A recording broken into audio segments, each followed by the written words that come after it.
한국교회에서는 이 7월 첫 주일을 맥추감사주일로 지키고 있습니다. 감사절의 유래는, 맥추감사절의 유래는 구약 성경에 나오는 3대 절기 중 하나인 맥추절에서 찾을 수 있습니다. 구약 성경 레위기 23장 10절 이하에 보면 곡식을 거둘 때 곡물의 첫 이삭 한 단을 제사장에게로 가져오고 제사장은 그것을 흔들어 바치는 요제로 하나님께 드려야 한다, 그렇게 규정하고 있습니다. 이 절기가 바로 처음 초자에 열매실자를 써서 초실절이라고 부릅니다. 오늘 우리가 지키는 맥추절은 이 초실절 이후 7주 동안 곡식을 다 추수한 후에 지키는 감사의 절기입니다. 일주일이 7일이니까 7주 동안 곡식을 추수하고 지키는 절기라고 해서 77절이라 부르기도 하고, 또 초실절로부터 50일째 되는 날 지키는 절기라고 해서 오순절이라고 부르기도 합니다. 그러나 우리나라의 경우 유대 나라와는 계절적인 요인이나 기후적인 여건이 많이 다르기에 이 맥추 감사절의 의미가 정확히 와닿지 않는 것은 사실입니다. 따라서 우리는 이 맥추 감사절을 한 해의 반을 지나오면서 그간 베풀어 주신 하나님의 은혜에 감사하고 또 새로이 전개될 남은 반년을 기대하며 하나님께서 나에게 은혜의 빛을 계속해서 비추어 주실 것이라는 그런 믿음을 가지고 감사하는 그런 절기로 지켜야 할 것입니다. 그런데 하나님께서 이스라엘 백성들에게 지키라고 하신 맥추절이나 오늘 우리가 지키고 있는 맥추 감사절은 그 정신에 있어서는 다를 게 없습니다. 한번 보실까요? 본문 10절 11절 말씀입니다. 내 하나님 여호와 앞에 77절을 지키되 내 하나님 여호와께서 내게 복을 주신 대로 내 힘을 헤아려 자원하는 예물을 드리고 너와 내 자녀와 노비와 내 성중에 있는 레인과 및 너희 중에 있는 객가와 가부가 함께 내 하나님 여호와께서 자기의 이름을 두시고 택하신 곳에서 내 하나님 여호와 앞에서 즐거워할지니라. 우리가 예물을 드림에 있어서 몇 가지 기억해야 될 중요한 원칙이 있습니다. 이것은 맥추절에 드리는 예물이든 맥추 감사절에 드리는 예물이든 다를 게 없다는 것입니다. 그 첫 번째가 하나님께서 복을 주신 대로 내 형편에 맞게 드려야 한다는 것입니다. 요즘 우리 사회를 돌아보면 불평과 원망, 비방과 비난이 난무하고 있습니다.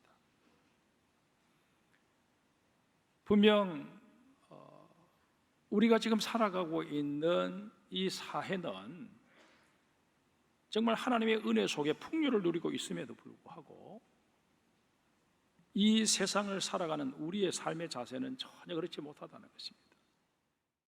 유대인들은 요즘도 수확물을 하나님께 드리면서 내가 열심히 땀 흘려 거두어 드린 것 하나님께 드립니다, 그렇게 말하지 않습니다. 하나님께서 하나님의 밭에서 하나님의 농작물을 자라게 하셔서 우리에게 주시니 감사합니다 라고 고백합니다. 우리에게도 이런 깨달음이 있어야 합니다. 내가 누리는 모든 것 공급해 주신 분은 하나님이시고 나는 그 모든 은혜의 수혜자임을 깨달아 알아야 합니다. 우리에게 이런 깨달음이 있다면 정말 하나님께서 내게 허락해 주신 분복에 걸맞은 그런 감사를 드릴 수 있어야 할 것입니다. 하나님께 예물을 드림에 있어 가져야 할 두 번째 원칙은 자원하는 마음으로 해야 한다는 것입니다. 10절에서 언급한 예물은 히브리어로 미사트라고 합니다. 충분함, 흘러 넘침 이라는 의미를 내포하고 있습니다. 이것은 우리의 예물이 인색하게 드려져서는 아니 된다는 의미입니다. 여러분, 우리가 하나님께 예물을 드리면서 절대 가져서는 아니 될 생각이, 이건 내가 나를 위해서 쓰면 뭘 할 수 있는데 하는 생각입니다. 하나님께 드려져야 될 것은 하나님께 드리라고 내게 맡겨주신 것이지, 내가 써야 할 것인데 내가 참고 하나님께 드리는 그런 개념이 아닙니다. 그러기에 여러분, 하나님께 드리는 예물은 절대 인색함을 가지고 드려서는 아니 됩니다. 따라서 이 미사트라는 단어 앞에 나오는 이 자원하여라는 수식어, 이것은 우리가 늘 마음에 새겨야 할 단어입니다. 받은 바 은혜에 감사해서 기꺼이 자원해서 바치는 예물, 그것만이 하나님 앞에서 흘러 넘칠 수 있습니다. 하나님께서는 이렇게 흘러 넘치는 예물을 기뻐 받으시고, 그런 예물을 드리는 자의 곡간을 채워주시고, 신령한 하늘의 복과 땅의 기름진 복으로 넘치게 베풀어 주시는 법입니다. 세 번째, 우리의 이웃의 형편을 헤아릴 수 있어야 합니다. 레위기 23장을 한번 봅시다. 15절부터 맥추절과 관련된 규례가 소개되어 있는데, 22절에 보면 너희 땅에 곡물을 벨 때에 밥 모퉁이까지 다 베지 말며 떨어진 것을 줍지 말고 그것을 가난한 자와 거류민을 위하여 남겨두라. 나는 너희의 하나님 여호와니라 말씀하십니다. 내가 거둔 것이 하나님께서 주신 것이다 라는 인식이 있을진데, 그 내가 거둔 것 가운데 일부는 나의 이웃과 나누어야 할 몫이다 라는 생각도 가질 수 있어야 합니다. 내가 내 밭에서 수고해서 거두어드리는 것이니까 다 내 것이다, 그렇게 생각해서는 결코 아닙니다. 하나님께서 여러분과 저에게 맡기신 사역 가운데 가장 중요한 것 하나가 나누는 사역입니다. 하나님께서 친히 가난한 자를 다 먹여 살리실 수도 있으시지만, 그보다는 우리를 통해 가난한 자를 먹이기를 원하십니다. 이런 하나님의 뜻을 깊이 깨닫는 이번 맥추 감사절이 되어야 합니다. 여러분, 정말 이 감사절을 통해서 우리의 마음이 좀 더 넉넉해질 수 있었으면 좋겠고, 우리의 손이 펴지는 그런 역사가 있었으면 좋겠습니다. 그런가 하면 사도행전을 읽어보면 맥추절의 다른 이름인 오순절에 성령님이 강림하신 것 확인할 수 있습니다.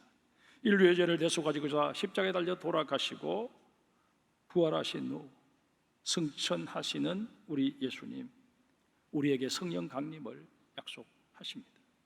그런데 그 성령님께서 바로 맥추절, 오순절에 임하십니다. 이 성령 강림 사건으로 인해 이 땅의 교회의 역사가 시작됩니다.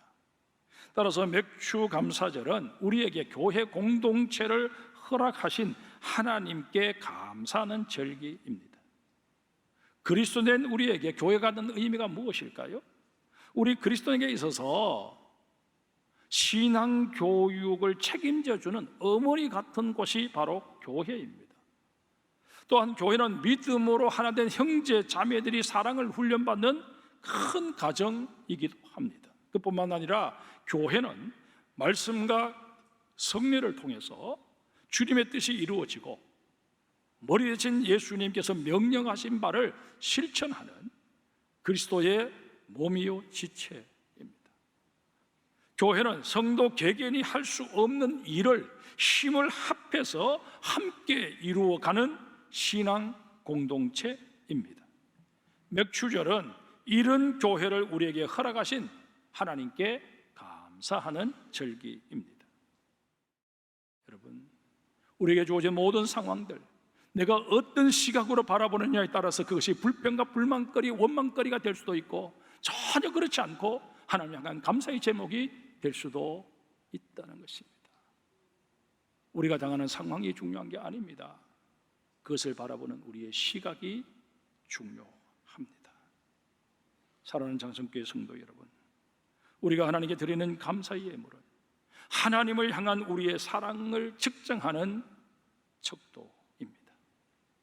이 사실을 명심하며 지나온 반년 내가 얼마나 감사하며 살아왔는지를 다시 한번 돌아봐야 할 것이고, 또한 이제 이 설교 이후 우리가 참여하게 될 성찬 예식에서 주님의 살을 의미하는 떡을 받으면서 주님의 피를 의미하는 포도주를 마시면서 주님 날 위해 희생해 주셨으니, 그리고 날 구원하여 주셨으니 이 하나로 나는 족합니다. 일평생 주님의 사람으로 주님에게서 등 돌리지 않고 주님의 옷자락 놓지 않고 주님을 따르는 제자가 되려 합니다. 서원하고 결단하는 오늘 귀한 맥주감사주일 또 성만찬 예식이 될 수 있기를 주님의 이름으로 축복합니다.